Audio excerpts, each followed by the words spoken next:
दोस्तों YouTube math मस्ती channel पर आपका स्वागत है और मैं अनिल कुमार पांडे। बिल्कुल दोस्तों, और मैं इस चैनल पर आपको जीके जीएस का यह वीडियो लेकर आता हूं और अभी खासकर रेलवे एनटीपीसी के लिए स्पेशल वीडियो मैं बना रहा हूं, जो आप 9 वीडियो देख चुके होंगे और आज यह 10वां वीडियो। सबसे पहले आप लोगों को पुनः एक बार फिर से सॉरी बोलना चाहता हूं। आप काफ़ी नाराज़ हैं आप लोग हमसे, चूँकि सभी के कमेंट्स को मैंने देखा और मुझे वास्तव में अफसोस होता है कि मैं समय से आप लोगों को वीडियो नहीं दे पा रहा हूं, लेकिन हमारी इच्छा होती है। लेकिन कुछ ऐसी व्यस्तता हैं, चुनाव कार्य हैं और चुनाव कार्यों में अत्यधिक व्यस्तता के कारण समय से वीडियो नहीं डाल पा रहा हूँ। तो ये आपके जो भी आपके आरोप हैं बिल्कुल सही हैं। हमारा प्रयास होता है कि मैं समय से वीडियो डालूं और मैं कोशिश कर रहा हूं कि समय निकालूं और आप तक वीडियो सही समय पर डालूं।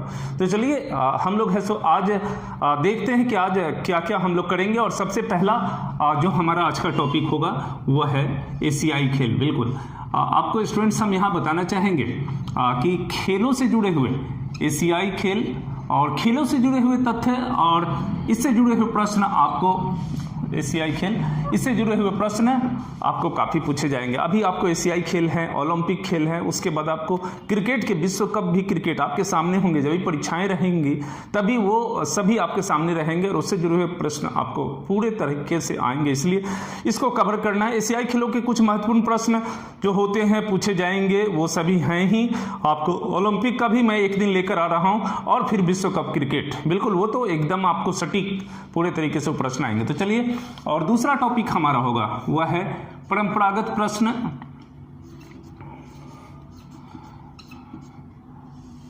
परंपरागत प्रश्न, ये आपको परंपरागत प्रश्न जो हो जाएंगे वो 10 प्रश्न हैं, लेकिन यहाँ पे सभी 10 प्रश्न जो होंगे वह लगभग आपको करंट अफेयर से जुड़े हुए होंगे, अधिकांश प्रश्न इसमें। और तीसरा हमारा है भारत का अंतरिक्ष कार्यक्रम। भारत का अंतरिक्ष कार्यक्रम से जुड़े हुए आपको 15 प्रश्न होंगे।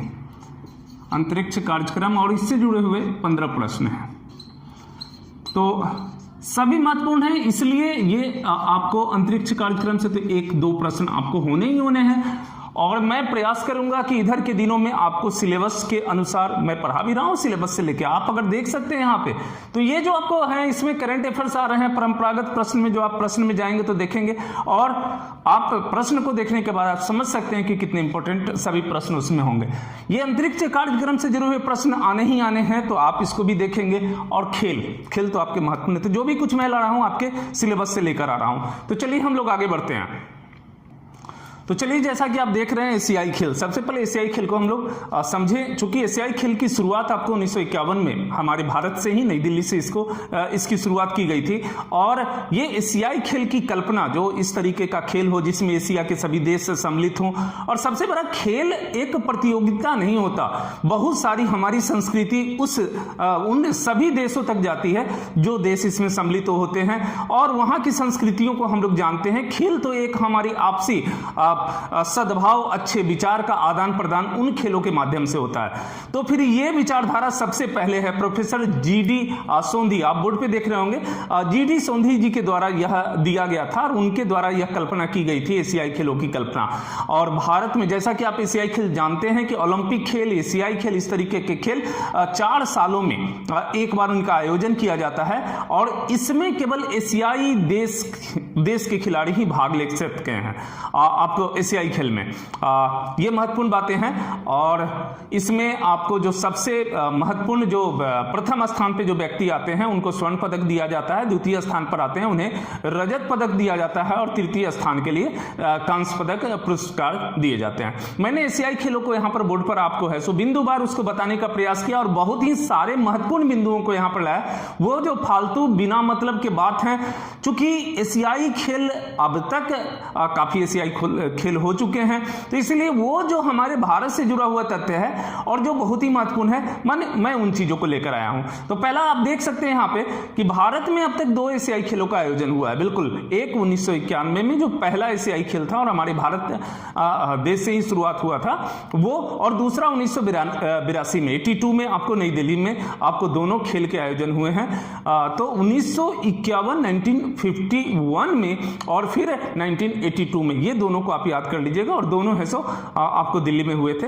फिर आप देख सकते हैं दूसरे बिंदु में देखिएगा, प्रथम एशियाई खेल 1951 में जो दिल्ली में हुए थे उसमें 11 देशों ने भाग लिया था। जापान प्रथम स्थान पर था और फिर भारत जो है वह दूसरे स्थान पर था। भारत इसमें 15 स्वर्ण पदक प्राप्त किया था और भारत इसमें दूसरे स्थान पे आपको रहा था। फिर आप देख सकते हैं उसके बाद अगला है 9वें एशियाई खेल, चूंकि वह भी हमारे भारत में हुए थे और नई दिल्ली में ही हुए थे। तो ये 9वें एशियाई खेल यह 1982 में हुआ था और इसमें चीन प्रथम स्थान पे था, जापान द्वितीय स्थान पर और भारत तृतीय स्थान पे रहा था। तो जो दोनों आयोजन हुए, एक 1951 में, एक 1982 में। 1951 के आयोजन में भारत है सो दूसरे स्थान पे रहा और इसमें 9वें एशियाई खेल में 1982 में आपको यह है सो तृतीय स्थान पर भारत रहा। यहाँ पे इस गेम का लोगो क्या था, तो अप्पू एक हाथी था और वह है सो लोगो बना था। अब महत्वपूर्ण हो जाते हैं जो हमारे लास्ट 18वें एशियाई खेल, जो कि आपको इंडोनेशिया की राजधानी जकार्ता में हुई थी और साथ में ही एक और शहर उससे जुड़े हुए थे, वो था पालेमबांग। ये पालेमबांग में भी हुआ था जो कि दक्षिणी सुमात्रा आपको प्रांत की राजधानी है। तो दोनों संयुक्त रूप से यहाँ पर है सो एशियाई खेलों का आयोजन हुआ था। अब यहाँ पर महत्वपूर्ण है ये एशियाई खेल आपको हुए कब, 18वें एशियाई खेल 2018 में। कहाँ हुए, इंडोनेशिया की राजधानी जकार्ता में, पालेमबांग में भी इसके आयोजन हुए। तो दोनों जगह आयोजन हुए थे। 18वें एशियाई खेल का वाक्य क्या था, एशिया की ऊर्जा, बिल्कुल एशिया की ऊर्जा इसके वाक्य थे। और फिर आप देखेंगे यहाँ पे अगले बिंदु में मैंने दिखाया, चूंकि इस तरीके की परीक्षा 2016 का मैं आपको बता भी रहा हूं और आपके लिए प्रीवियस क्वेश्चन को भी ला रहा हूं, जिसमें मैं अभी तो नहीं बताया हूं, तो वो आपको प्रश्न पूछे जा चुके हैं। इससे पहले ओलंपिक खेलों में नए खेल को जो सम्मिलित किया गया है उस पर प्रश्न पूछे गए हैं, तो उस तरह के प्रश्न यहां भी बन सकते हैं। जैसे आप देख सकते हैं यहाँ की पहली बार आपको है ई स्पोर्ट्स तथा कैनोए पोलो को प्रदर्शनी के खेलों के रूप में इसमें शामिल किया गया था। 2018 के जो अभी जकार्ता में जो खेल हुए एशियाई खेल, उसमें 2 खेलों को सम्मिलित किया गया, एक है ई स्पोर्ट्स और दूसरा है कैनोए पोलो। ये दोनों को शामिल किया गया और ई स्पोर्ट्स को जो 2022 में एशियाई खेल आयोजित होने वाले हैं उनमें इसको शामिल कर लिया गया है। कौन सा, ई स्पोर्ट्स। तो आपके लिए ये ई स्पोर्ट्स आपके लिए महत्वपूर्ण हो जाते हैं कि 2022 के जो एशियाई खेल होंगे उसमें किस खेल को सम्मिलित किया गया है, ई स्पोर्ट्स को। अब देखिए अगले आ जाते हैं जो अभी हमारे 2018 के जकार्ता में जो एशियाई खेल हुए, उससे प्रतियोगिता में चीन प्रथम स्थान पर रहा और भारत है सो 15 स्वर्ण, यहाँ पर अभी करंट है इसलिए इसको याद रखना जरूरी है। भारत 15 स्वर्ण, 24 रजत और 30 कांस्य पदक प्राप्त कर कुल 69 पदक प्राप्त किया और वो 8वें स्थान पे रहा। तो अब भारत का पोजीशन इस बार जो लास्ट हमारा एशियाई खेल जो आपको 18वां एशियाई खेल हुआ उसमें भारत का पोजीशन क्या रहा, तो अब 8वां हो गया है। और देखिए 19वां जो एशियाई खेल 2022 के कहाँ होने हैं, हांगझोउ, ये कहाँ है, चीन में है। तो हांगझोउ में होने वाले हैं चीन में। अब इसमें महत्वपूर्ण क्या क्या चीजें बन जाती हैं, ये देखिए। सबसे पहला चीज है एशियाई खेल का, प्रथम एशियाई खेल का आयोजन, पहला आयोजन कहां हुआ, तो 1951 में। कहां, दिल्ली में। कब हुआ, तो 1951 में और दिल्ली में। ये जो है एशियाई खेल की कल्पना या इसे अमलीजामा पहचाने का श्रेय किसे दिया जाता है, प्रोफेसर जीडी सोंदी को। एशियाई खेल, प्रत्येक एशियाई खेल कितने वर्षों के बाद होता है, 4 वर्षों के बाद होता है। उसके बाद आ जाइए प्रथम एशियाई खेल जो आपको 1951 में हुए, उसमें कुल कितने देशों ने भाग लिया, तो 11 देशों ने भाग लिया। भारत प्रथम स्थान पे कौन सा रहा देश, तो जापान, और दूसरे स्थान पे कौन सा देश रहा, तो वो आपको भारत रहा। तो यहां पर ये महत्वपूर्ण हो जाते हैं। यह भी हो जाते हैं कि भारत में अब तक कितनी बार एशियाई खेलों का आयोजन हुआ, तो 2 बार। कब कब, 1951 में और 1982 में। फिर हम लोग सीधे चले आ जाते हैं आपको अभी जो वर्तमान 18वें एशियाई खेल, 18वें को भी याद रखेंगे। 18वें एशियाई खेल कहां हुए, तो जकार्ता में और पालेमबांग में। ये जकार्ता कहां है, तो इंडोनेशिया की राजधानी है। अब पालेमबांग कहां है, तो ये सुमात्रा की राजधानी है।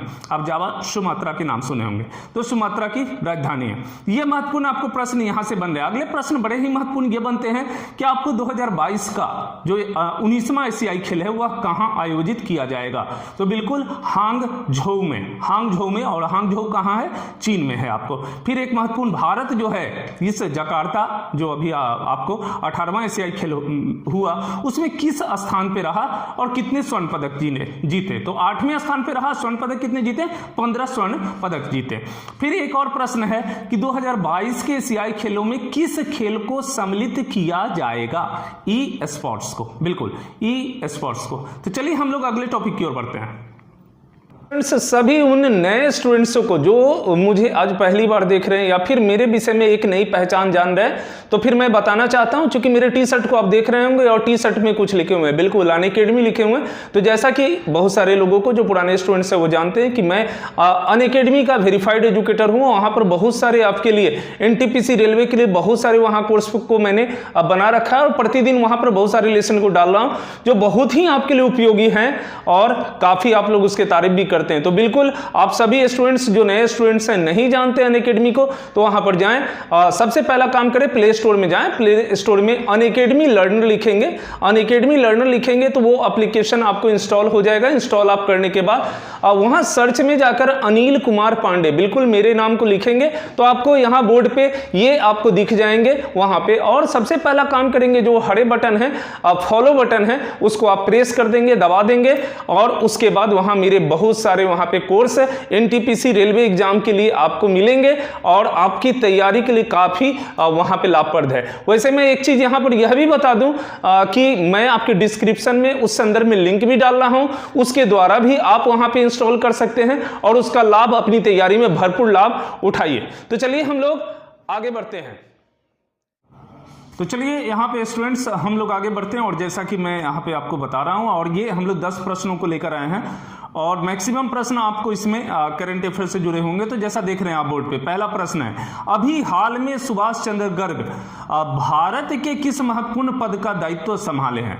अभी हाल में सुभाष चंद्र गर्ग आपको भारत के किस महत्वपूर्ण पद का दायित्व संभाले हैं। तो आंसर आपके सामने में है, बिल्कुल वित्त सचिव, भारत सरकार के वित्त सचिव के रूप में पद संभाले हैं। तो हम लोग थोड़ा सा सुभाष गर्ग को जानने का प्रयास करें कि सुभाष गर्ग जो अभी वित्त सचिव के आपको पद को संभाले हैं, उससे पहले इस पद पर कौन थे, A.N. झा पदस्थापित थे और वो उनको जो है A.N. झा 15वें वित्त आयोग के सदस्य बनाए गए, जिसके बाद ये पद खाली हुए और सुभाष चंद्र बोस गर्ग को ये महत्वपूर्ण पद पर पदस्थापित किया गया। ये आपको जो है वित्त मंत्रालय में 5 विभिन्न तरह के आपको विभाग हैं और वित्त के संदर्भ में वित्त मंत्रालय के अंतर्गत, और उसमें जो सभी के अपने अपने सचिव होते हैं सभी विभागों के, और उसमें जो वरिष्ठतम सचिव जो होते हैं उनको वित्त विभाग का यह आपको सचिव यह दायित्व उनको सौंपा जाता है और वह भारत सरकार के वित्त सचिव बनाए जाते हैं। तो यह महत्वपूर्ण आपको है। तो अभी सुभाष चंद्र गर्ग जो है सो वो वित्त सचिव बनाए गए हैं भारत सरकार के। दूसरे प्रश्न है, अभी हाल में किसे UNDP का सद्भावना दूत नियुक्त किया गया है। अभी हाल में किसे UNDP का सद्भावना दूत नियुक्त किया गया, क्योंकि भारत से जुड़े हुए यह व्यक्ति हैं, इसलिए ये महत्वपूर्ण प्रश्न हो जाते हैं। तो आप, जैसा कि मैं बहुत बार आपको बता चुका हूं कि UNDP अर्थात यूनाइटेड नेशन डेवलपमेंट प्रोग्राम, बिल्कुल संयुक्त राष्ट्र विकास कार्यक्रम, और इस संदर्भ में मैंने आपको एक लेसन भी बनाया था जो शायद आप तक नहीं अभी तक गए हैं, और वो लेसन बिल्कुल मानव विकास सूचकांक UNDP के द्वारा ही बनाए जाते हैं। और UNDP को यहां पर तो सबसे पहले आंसर में आ जाए कि अभी हाल में किसे UNDP का सद्भावना दूत नियुक्त किया गया। तो आंसर आप देख रहे हैं पद्मा लक्ष्मी को, बिल्कुल पद्मा लक्ष्मी को दिया गया है। और थोड़ी अभी UNDP की चर्चा कर ले। UNDP जो है सो उसका मुख्यालय न्यूयॉर्क में है और प्रतिवर्ष विश्व के लिए मानव विकास सूचकांक या ये कार्यक्रम UNDP के द्वारा ही बनाया जाता है। एक महत्वपूर्ण उसके क्षेत्र में कार्य हैं आपको UNDP के। अब हम लोग है सो पद्म लक्ष्मी को भी देख लेते हैं। तो पद्म लक्ष्मी आपको ये आपको है सो भारतीय अमेरिकी आपको टेलीविजन कार्यक्रम से जुड़े हुए यह व्यक्ति हैं और यह खाद्य विशेषज्ञ के रूप में भी जाने जाते हैं। और पद्म लक्ष्मी को संयुक्त राष्ट्र विकास कार्यक्रम ने अपने नए सद्भावना राजदूत के रूप में नियुक्त किया गया है। तो ये एक आपको है सो बहुत ही महत्वपूर्ण पद उन्हें दिया गया। अगले प्रश्न की ओर बढ़ते हैं और अगला प्रश्न देखिएगा 15 अगले प्रश्न है हमारे अगला प्रश्न है, अभी हाल में किसे वर्ष 2018 का व्यास सम्मान हेतु चुना गया है? तो बिल्कुल कल मैं इसको आपको बता चुका हूं और आप जानते हैं ये लीलाधर जगूरी को और व्यास सम्मान से जुड़े ही कल का महत्वपूर्ण टॉपिक था। और अगले क्वेश्चन में आइएगा, क्वेश्चन नंबर 4 है, चमेली देवी जैन पुरस्कार का संबंध किस क्षेत्र से है? क्वेश्चन आपको सामान्य से है, लेकिन अभी इसमें चूंकि जब मैं आंसर पे आऊंगा तो ये तो पत्रकारिता के क्षेत्र से जुड़े हुए आंसर दिए हुए हैं, लेकिन अभी हाल में 2019 में 2018 के चमेली देवी जैन पुरस्कार किसे मिला इसको भी मैं बताऊंगा, इसलिए आपको महत्वपूर्ण और करंट अफेयर से जुड़े हुए प्रश्न हो जाते हैं। तो सबसे पहले चमेली देवी जैन पुरस्कार के विषय में चर्चा करें, और यह पुरस्कार जो है सो मीडिया फाउंडेशन द्वारा चमेली देवी जैन पुरस्कार उन महिलाओं पत्रकारों को दिया जाता है जो पत्रकारिता के क्षेत्र में उत्कृष्ट कार्य उनके द्वारा किए जाते हैं और पत्रकारिता के स्तर को हमेशा ऊंचा बनाए रखते हैं। तो वैसे महिलाओं को स्पेशली दिया जाता है, इसलिए यहां पर ध्यान रखने की आवश्यकता है कि चमेली जैन पुरस्कार है सो उस एक तो पत्रकारिता को पत्रकार जो होंगे उन्हें दी जाएगी और वो महिला होनी चाहिए। अब चमेली जैन इनका नाम है, ये चमेली जैन पुरस्कार नाम है, तो फिर जाने की चमेली जैन हैं कौन? तो चमेली देवी जैन जो एक स्वतंत्रता सेनानी थी तथा स्वतंत्रता के आंदोलन के दौरान जेल जाने वाली वह जैन पहली महिला थी, अर्थात वो जैन धर्म से जुड़े हुए पहली महिला थी और ये गांधीवादी विचारधारा की थी और उन्हीं की स्मृति में इस पुरस्कार की स्थापना 1980 में 1980 में की गई थी। अब यहां पर जो मैं बताया कि अभी ये करंट अफेयर से जुड़े हुए ये हो जाएंगे, तो वर्ष 2018 का यह पुरस्कार बीबीसी के लिए कार्य करने के लिए यह दिल्ली स्थित पत्रकार प्रियंका दुबे को दिया गया है। तो यहां एक प्रश्न यह महत्वपूर्ण हो जाते हैं, क्वेश्चन नंबर आपको जो है वह 4 के जुड़े हुए क्वेश्चन हो जाते हैं, जुड़े हुए हैं इससे, मैं नहीं कहूंगा कि पूरे तरीके से हैं, लेकिन ये क्वेश्चन नंबर 4 के कि वर्ष 2018 का चमेली देवी जैन पुरस्कार किसे दिया गया? चमेली देवी जैन पुरस्कार किसे दिया गया?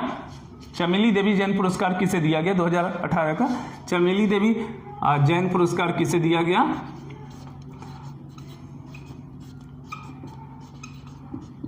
पुरस्कार किसे दिया गया? तो ये जो दिया गया वह प्रियंका दुबे और दिल्ली की पत्रकार हैं प्रियंका दुबे को, प्रियंका दुबे को दिया गया, बिल्कुल प्रियंका दुबे को दिया गया। अब चलिए हम लोग अगले प्रश्न की ओर पढ़ते हैं और अगला प्रश्न है हमारा, अंतर्राष्ट्रीय महिला दिवस किस तिथि को मनाया जाता है? बड़े चूंकि ये कॉमन आपको ये है प्रश्न है तो आपको याद करने की आवश्यकता है 8 मार्च को, और खास करके महिलाओं की जो स्थिति आप जानते हैं कि समाज में महिलाओं को बहुत आगे बढ़ने नहीं दिया जाता था, तो उनको हमारे अब तो हर एक तरह के ऐसे व्यवस्थाएं की गई हैं संविधान से लेकर हर एक जगह, तो उनको समान अधिकार मिलता है, लेकिन फिर भी आज समाज में महिलाओं को जागरूकता लाने के लिए आपको 8 मार्च को महिला दिवस के रूप में मनाए जाते हैं। क्वेश्चन नंबर 6 में आते हैं हमारा, क्वेश्चन नंबर 6 देखिएगा, भारत सरकार की किस वाइस एडमिरल को नया आगामी नौसेना प्रमुख नियुक्त किया गया है? बिल्कुल, तो वो हैं करमबीर सिंह। अब आप करमबीर सिंह को थोड़ा सा यहां पर जान लीजिए कि करमबीर सिंह हैं कौन। तो वर्तमान में करमबीर सिंह जो हैं नौसेना प्रमुख एडमिरल सुनील लांबा अपने 3 वर्षों के कार्यकाल के बाद 31 मई 2019 को वो सेवानिवृत्त हो रहे हैं और उसके बाद उनकी जगह को ये करमबीर सिंह लेंगे। और करमबीर सिंह वर्तमान में आपको वाइस एडमिरल आपको हैं, वे नौसेना के पूर्वी कमान के flag officer commanding in chief हैं, तो ये पद पर हैं और करमबीर सिंह उनके से अर्थात 31 मई 2019 को सेवानिवृत्ति के बाद इस पद को संभालेंगे। अगला क्वेश्चन है और क्वेश्चन नंबर 7, अजंता एवं एलोरा की गुफाएं किस नगर में स्थित हैं? बहुत कॉमन क्वेश्चन है, बहुत बार परीक्षाओं में पूछे गए हैं और यह महाराष्ट्र में औरंगाबाद में आपको जो है सो ये गुफाएं हैं। अब चलिए थोड़ा सा अजंता एलोरा, नाम बहुत कॉमन है लेकिन अगर इन दोनों के बीच की दूरी की बात करें तो अजंता से एलोरा के बीच की दूरी 100 किलोमीटर लगभग है आपको, और ये महाराष्ट्र में औरंगाबाद जिले में है। और दोनों एक गुफा है और दोनों में वास्तुकला के बेहतरीन नमूने दिखते हैं वहां पर, खास करके बुद्ध की मूर्तियां वहां पर। तो सबसे पहले अजंता को देखेंगे। अजंता जो गुफा है उसके दीवारों पर जो है सो बौद्ध धर्म से जुड़े हुए बहुत सारी आपको वहां पर चित्रकलाएं अंकित हैं। वहां पर गौतम बुद्ध के पूर्व जन्म की वहां पर बहुत सारी वहां उससे जुड़े हुए चित्र वहां अंकित हैं। और 1993 में 1903 में उसको 1993 में उसे यूनेस्को के द्वारा उसे विश्व धरोहर घोषित किया गया। तो ये महत्वपूर्ण है आपको अजंता के विषय में। और अजंता एक्चुअली नाम उसका क्यों है, तो वो समीप में एक गांव है अजंता और उसके नाम पर इसका नाम अजंता पड़ा हुआ है। एलोरा गुफा की बात करें तो यहां पर भी आपको है उत्कृष्ट नमूने यहां भी देखने को मिलेंगे आपको। और यह जो है सो यहां पर हिंदू धर्म, जैन धर्म, बौद्ध धर्म तीनों के संयुक्त रूप से यहां पर आपकी रचनाएं वहां पर दिखेंगी। तो ये आपको महत्वपूर्ण है। और एलोरा जो है राष्ट्रकूट वंश के शासकों के द्वारा बनाया गया है। और यह भी स्टूडेंट्स, मैं एक चीज आपको यहां बताना चाहता हूं कि मैं आपको अनअकैडमी में लाइव क्लास भी यहां ले रहा हूं, अर्थात प्लस क्लास। वहां पे लाइव क्लास प्लस क्लास के नाम से जाने जाते हैं। और मैं बीते 17 मार्च से वहां पर लाइव क्लास ले रहा हूं। बहुत सारे स्टूडेंट्स जो रेलवे एग्जाम की तैयारी के लिए हैं उस लाइव क्लास को वहां ज्वाइन किए हुए हैं। सबसे पहले मैं बताता हूं कि वहां पर क्या क्या आपको लाइव क्लास में फायदे मिल सकते हैं। क्योंकि वहां पर हम लोग आमने सामने बैठकर और मैं कोर्स को लेता हूं, रेलवे के संदर्भ में आपको तैयारी करवाता हूं, तो वहां पे होते हैं। और उसमें और क्या क्या फायदे हो सकते हैं, तो पहला चीज आपको होता है live structured course delivered by the best educator. बिल्कुल वहां पे है सो केवल मैं ही नहीं बल्कि हमारे जैसे 30+ आपको एजुकेटर वहां पे होते हैं और सभी के द्वारा वहां पे क्लास कराए जाते हैं। दूसरे हैं all topics and subject will be covered by the educator. और तीसरा है attendant unlimited live classes any time anywhere. बिल्कुल कभी भी किसी भी समय में आपको उपलब्ध रहेंगे वहां पे, तो आप जाकर उसका फायदा उठा सकते हैं। और फिर क्या है कि वहां पे आपको क्विज लिया जाता है, take quiz and track you learning journey. बिल्कुल उससे क्विज के सहारे आप अपने प्रश्नों को भी वहां पर हल कर सकते हैं। आपको क्विज जो कराए जाते हैं उसमें आपको ऑप्शन सहित रहते हैं, तो उसके द्वारा भी आपकी तैयारी अच्छी होती है। और doubt clearing session in all courses, जो भी कोर्स रहते हैं उसमें आपको 3 लेसन के बाद जो भी डाउट होते हैं उस संदर्भ में आप अपनी वहां पे जो भी परेशानियां हैं उसको रख सकते हैं और एजुकेटर वो बताते हैं। और फिर है class will be interactive and engaging. बिल्कुल तो ये आपको इतने फायदे वहां पर मिलते हैं। लेकिन चलिए उसके लिए आपको करने क्या होते हैं, तो सबसे पहले आपको वहां पे जाते हैं, सब्सक्रिप्शन आपको लेना पड़ता है। और जैसा कि आप बोर्ड पे देख रहे होंगे बिल्कुल कि वहां पे जब आप जाएंगे लाइव क्लास को क्लिक करेंगे तो वहां पर सब्सक्रिप्शन के लिए आएगा। और बहुत ही आपको इधर के दिनों में आपकी तैयारी के लिए अनअकैडमी ने उसके फीस को बहुत ही कम कर दिया है। नहीं तो पहले काफी शुल्क देने पड़ते थे। आप देखिए मंथली वहां पे आप जाके सब्सक्राइब करते हैं तो आपको रेलवे एग्जाम के लिए आपको मंथली है 800 लगता है। लेकिन यदि आप उसे 6 महीने के लिए सब्सक्रिप्शन लेते हैं तो फिर आपको 600 रुपए महीने अर्थात 3600 रुपीज लगते हैं। और यदि आप उसे 12 महीने का अर्थात ईयरली लेते हैं तो मात्र केवल 4800 अर्थात 400 आपको मंथली वहां पे सब्सक्रिप्शन लगते हैं। तो आप इसका भी लाभ उठा सकते हैं और बहुत सारे स्टूडेंट्स इसका लाभ उठा रहे हैं। ना केवल वहां पर आप हमारे जीके के क्लास को देख सकते हैं बल्कि मैथ के, रीजनिंग के सभी क्लास को वहां पर अटेंड कर सकते हैं और उसका लाभ उठा सकते हैं। एक चीज और मैं बताना चाहूंगा कि जैसे ही आप वहां सब्सक्रिप्शन के लिए जाते हैं, आप वहां पे अटेंड करते हैं उसको, तो उसके बाद आपको रेफरल कोड मांगा जाता है। तो फिर आप रेफरल कोड में जैसा कि बोर्ड पर आप देख रहे हैं नीचे हरे रंग में जो लिखे हुए हैं अनिल कुमार पांडे स्मॉल में .11 उसके बाद -8763, इसको अगर उपयोग करते हैं वहां पर तो आपको 10% के डिस्काउंट भी मिल जाते हैं। तो और भी बहुत कम आपको रेट मंथली लगता है। आप समझ सकते हैं कि 350 में आप GK, GS, math, reasoning monthly आप इतने कवर कर सकते हैं। तो चलिए आप इसका भी लाभ उठाना चाहते हैं तो उठा सकते हैं। हम लोग क्लास को आगे बढ़ाते हैं। चलिए अगले क्वेश्चन में बढ़ते हैं और क्वेश्चन नंबर आपको है 8। बिल्कुल 15 अगस्त 1947 को भारतीय राष्ट्रीय कांग्रेस के अध्यक्ष कौन थे? 15 अगस्त 1947 को भारतीय राष्ट्रीय कांग्रेस के अध्यक्ष कौन थे? आंसर आपको दिख रहे हैं बिल्कुल, तो वो थे आपको जेबी कृपलानी। अब यहां पर हम लोग थोड़ा सा भारतीय राष्ट्रीय कांग्रेस की चर्चा कर लें। जैसा कि आप जानते हैं कि भारतीय राष्ट्रीय कांग्रेस की स्थापना 1885 में आपको की गई थी एयो हुयूम के द्वारा। बिल्कुल एयो हुयूम के द्वारा किया गया था। और ये जो है पहला अधिवेशन आपको इसका हुआ था 1885 में, बंबई में हुआ था। ये क्वेश्चन आपको बड़े महत्वपूर्ण है। कि कहाँ हुआ था, कब हुआ था, और एक और महत्वपूर्ण है कि कहाँ हुआ था। तो ये गोकुलदास तेजपाल संस्कृत कॉलेज में बंबई में हुआ था। कितने प्रतिनिधियों ने इसमें भाग लिया था? तो 72 प्रतिनिधियों ने भाग लिया था। और इस अधिवेशन की अध्यक्षता किसने की थी? तो व्योमेश चंद्र आपको बनर्जी के द्वारा किया गया था, WC बनर्जी के द्वारा किया गया था ये। तो ये महत्वपूर्ण आपको यहां पर हो जाते हैं। आप इसको 1947 को आप देख सकते हैं, उस समय JB कृपलानी थी, लेकिन उनसे पहले जस्ट सबसे लंबे समय तक आपको भारतीय राष्ट्रीय कांग्रेस के अध्यक्ष बने रहने की एक उपलब्धि आप मान सकते हैं, वो मौलाना अब्दुल कलाम आजाद को मिला था, जो कि 1940 से लेकर 1946 तक लगातार आपको भारतीय राष्ट्रीय कांग्रेस के अध्यक्ष बने रहे थे। और अगर बात करें तो सबसे युवा अध्यक्ष के रूप में भी, भारतीय राष्ट्रीय कांग्रेस के सबसे युवा अध्यक्ष के रूप में भी आपको मौलाना अब्दुल कलाम आजाद जाने जाते थे। बड़ा ही महत्वपूर्ण है। और चलिए अगला प्रश्न है, जो प्रश्न है अगले उसको भी देखिए, और वह प्रश्न है हरिपुरा, जहां भारतीय राष्ट्रीय कांग्रेस का वार्षिक अधिवेशन 1938 में सुभाष चंद्र बोस की अध्यक्षता में हुआ था, यह हरिपुरा कहां है? हम लोग हरिपुरा खूब जानते हैं, लेकिन हरिपुरा है कहां? तो यह गुजरात में है, बिल्कुल। और सुभाष चंद्र बोस यहां पर आपको इसकी अध्यक्षता किए थे, इस अधिवेशन की अध्यक्षता किए थे। और इसके बाद कुछ अगले अधिवेशन जो इसके ठीक एक साल बाद 1939 में त्रिपुरी अधिवेशन हुआ था, वह भी बड़े महत्वपूर्ण आपको हो जाते हैं। इसलिए महत्वपूर्ण हो जाते हैं कि महात्मा गांधी और सुभाष चंद्र बोस के बढ़ते हुए कद को महात्मा गांधी कहीं पसंद नहीं कर रहे थे। और इसके बाद अध्यक्ष की जब 1939 के त्रिपुरी अधिवेशन की बात आई और अध्यक्षता की बात आई, तो सुभाष चंद्र बोस पुनः वहां पे अध्यक्ष पद पे वहां पे उम्मीदवार बनाए गए। और महात्मा गांधी को यह पसंद नहीं था, महात्मा गांधी नहीं चाहते थे कि सुभाष चंद्र बोस अध्यक्ष बने। और इसके बाद सुभाष चंद्र बोस के विरोध में पट्टाभी सीतारामैया को महात्मा गांधी के द्वारा उम्मीदवार के रूप में खड़ा किया गया। सुभाष चंद्र बोस अपनी कद को भारतीय राष्ट्रीय कांग्रेस में बताना केवल चाहते थे, महात्मा गांधी को कहीं उनको कम करके नहीं दिखाना चाहते थे। लेकिन वहां पे पट्टाभी सीतारामैया हारे और सुभाष चंद्र बोस ऐसो उस अधिवेशन में अध्यक्ष बने।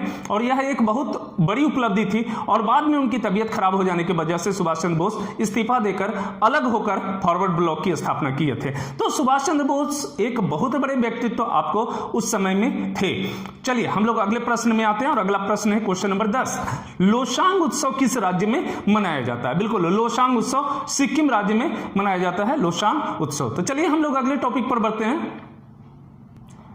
तो चलिए, ये अंतरिक्ष कार्यक्रम से जुड़े हुए ये 15 प्रश्न को लेकर मैं आपके पास उपस्थित हूं, और बहुत ही इससे आपको एक प्रश्न आने ही आने हैं, जो मैं लगभग 2 से 3 दिनों में आपको करा दूंगा, ये अंतरिक्ष कार्यक्रम के प्रश्न। तो सभी आप जरूर से पूरे तरीके से इसको, चूंकि इससे जुड़े हुए एक प्रश्न एकदम आएंगे। पहला प्रश्न है, आपको देखिएगा, भारतीय अंतरिक्ष अनुसंधान संगठन इसरो की स्थापना कब हुई थी तथा इसका मुख्यालय कहां है? बिल्कुल, इंडियन स्पेस रिसर्च ऑर्गेनाइजेशन की स्थापना कब हुई थी? तो 15 अगस्त 1969 को बंगलुरु में इसकी स्थापना हुई थी।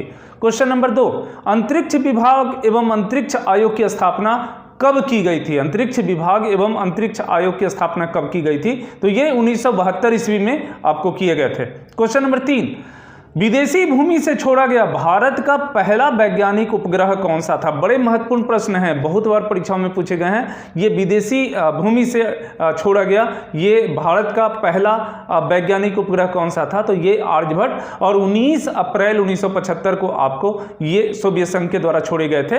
तो ये आपको आर्यभट्ट। और क्वेश्चन नंबर 4, भारतीय अंतरिक्ष कार्यक्रम का पिता किसे कहा जाता है? बिल्कुल, भारतीय अंतरिक्ष कार्यक्रम का पिता किसे कहा जाता है? तो आपको डॉक्टर विक्रम साराभाई को आपको भारतीय अंतरिक्ष कार्यक्रम का पिता कहा जाता है। क्वेश्चन नंबर 5, भारत के प्रथम अंतरिक्ष यात्री कौन थे? तो राकेश शर्मा, भारत के प्रथम अंतरिक्ष यात्री राकेश शर्मा थे। और क्वेश्चन नंबर 6, आपको राकेश शर्मा अंतरिक्ष में किस वर्ष गए थे तथा किस यान से गए थे? वहां पे किस देश के यान से गए थे? तो ये राकेश शर्मा 1984 में गए थे, और यान जो था वह सोवियत संघ का था।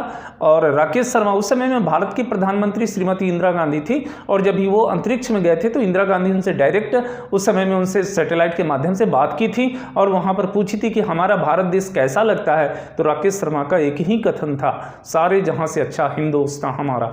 और ये काफ़ी उस समय चर्चे में थी ये बातें। और क्वेश्चन नंबर 7 को आइएगा। क्वेश्चन नंबर 7 आप देखिएगा, विक्रम साराभाई अंतरिक्ष केंद्र कहाँ स्थित है? तो बिल्कुल ये तिरुवनंतपुरम केरल, बिल्कुल केरल की राजधानी तिरुवनंतपुरम में है विक्रम साराभाई अंतरिक्ष केंद्र।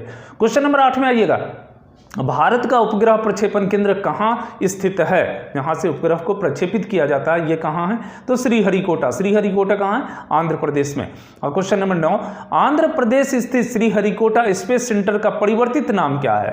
तो बिल्कुल professor Satish Dhawan space centre, professor Satish Dhawan space centre उसका नाम है। और क्वेश्चन नंबर 10, भारत का प्रथम स्वदेश निर्मित कृत्रिम उपग्रह कौन सा है? भारत का प्रथम स्वदेश निर्मित कृत्रिम उपग्रह, तो वो आप देख रहे हैं रोहिणी, बिल्कुल 18 जुलाई 1980 को ये आपको प्रक्षेपित किया गया था। यहाँ पर आर्यभट्ट के विषय में है कि वह है सो भेजा दूसरे जगह से प्रक्षेपित किया गया, भारत से प्रक्षेपित नहीं किया गया। लेकिन अब भारत इस स्थिति में बन चुका था इस समय में कि वह अपने यहाँ से ही उपग्रह को प्रक्षेपित कर रहा था। तो फिर यहां से है, भारत में निर्मित भी है और यहां से प्रक्षेपित यह उपग्रह आपको रोहिणी है। क्वेश्चन नंबर 11, अंतरिक्ष में प्रवेश करने वाली प्रथम भारतीय महिला कौन है? तो यह कल्पना चावला, बिल्कुल कल्पना चावला। और ये करनाल, हरियाणा के करनाल राज्य की ये महिला आपको कल्पना चावला थी। और यह अमेरिका की नागरिकता प्राप्त उनको हो चुकी थी वहां से, लेकिन यहीं पर पढ़ाई लिखाई, प्रारंभिक पढ़ाई लिखाई इनकी यहीं हुई थी। और 2003 में आपको कोलंबिया शटल से ये अंतरिक्ष में गई थी। कोलंबिया शटल से लौटने के क्रम में टेक्सास में इनकी मृत्यु हो गई और इनके साथ सभी, इसमें कुल 7 अंतरिक्ष यात्री थे और सभी की मृत्यु हो गई थी। तो ये कल्पना चावला 1997 में आपको कीर्तिमान स्थापित किए थे।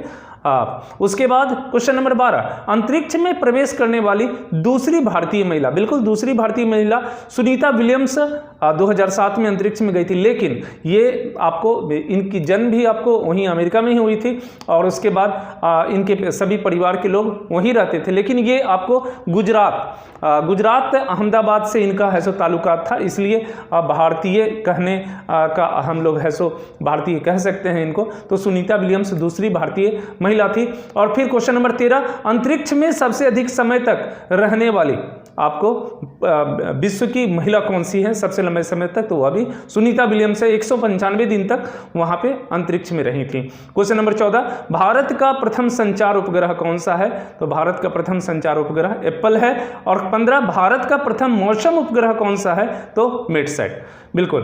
तो दोस्तों, आपको यह वीडियो कैसा लगा? आप अपनी प्रतिक्रिया जरूर से देंगे, जिससे कि मैं और नाराज नहीं होंगे और मैं अगले दिन फिर प्रयास करता हूं और समय से आपको वीडियो उपलब्ध हो जाएंगे। तो इसी के साथ इस वीडियो को यहीं समाप्त करता हूं। और हाँ, डिस्क्रिप्शन में आप जरूर जाकर अनअकैडमी के बहुत सारे यहाँ पर आपको लेसन और कोर्स मैंने डाल रखे हैं, तो वो आप लिंक दे रहा हूँ, उससे आप है सो उससे भी अध्ययन आप वहाँ कर सकते हैं। तो चलिए हम लोग वीडियो को यहीं समाप्त करते हैं। थैंक यू, धन्यवाद।